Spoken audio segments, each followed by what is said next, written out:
The ayes are 99. Roland Burris's Senate career is just 20 months long.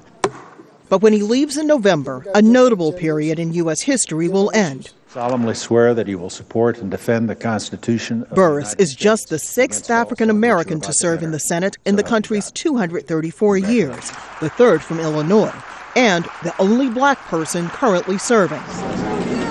Burris was appointed to fill Barack Obama's seat after he became president, but Burris has since decided not to run for a full term. I am sorry that we will not have a black person in the United States Senate in the 112th Congress. And that's a loss to America. To appreciate Burris's comment, it's worth reviewing how the two chambers of the U.S. Congress are organized. The lower chamber, or House of Representatives, has 435 seats, roughly one for every 700,000 Americans. With about 40 black representatives, the House is considered generally reflective of the nation's diversity. But the upper chamber, the Senate, has just 100 members, 2 from each of the 50 states.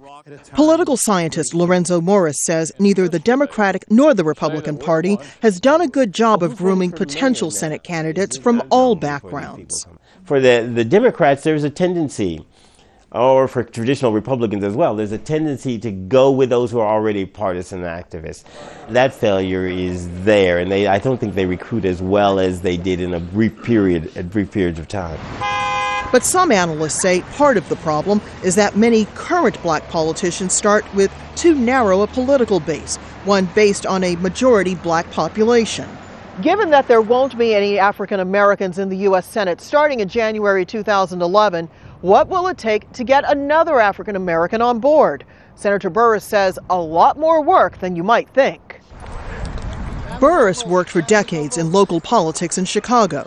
It's that kind of experience which Burris says prepared him for his Senate tenure.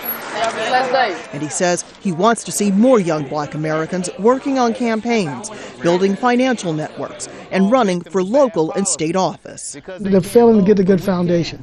But with the new technology, I guess they figure that they can run for offices or put their political careers out there through some other type of mechanism and not pay a lot of dues or try to move through the ranks. Burris's message from a vantage point of nearly 45 years in public life. A spot in the U.S. Senate must be earned no matter one's background. Rosiland, Al Jazeera, Chicago, Illinois.